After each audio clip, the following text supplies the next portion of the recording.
It's not just here. COVID cases are pretty bad nationwide, and with the holidays around the corner, things could take a turn for the worse. KPIX 5's Betty Yu spoke to experts about things that you might want to avoid if you do travel or get together with family. Hey, Betty. Hi, Brian. That's right. The governor is asking Californians to avoid crowded lines, stay local, and limit interactions to your immediate household. State health officials have said that the travel advisory could be made a ban if conditions continue to worsen.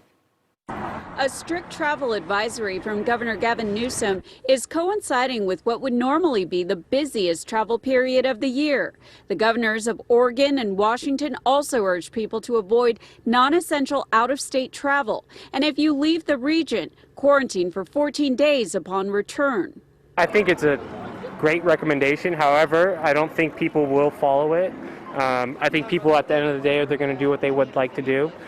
They're going to go and see their friends and their family regardless of where it is. This week, Bay Area health officials also warn people to rethink their holiday plans, not gather in large groups or beyond immediate families where the virus could easily spread. I do have plans to travel to Texas, but I'm kind of reconsidering because of the issues with quarantine.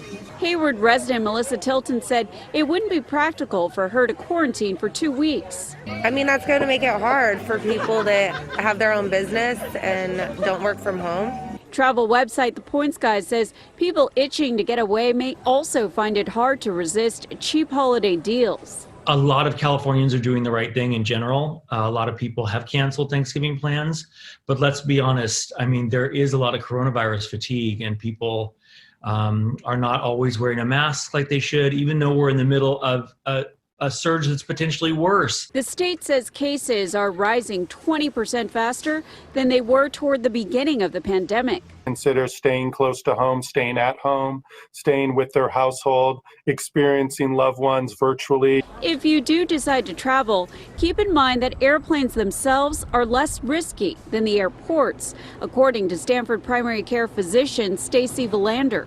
It's not the time to sip coffee, to eat. You can do that, maybe mid-flight as the air is, getting filtered in the plane. But just really try to get through those busy airports, the terminals.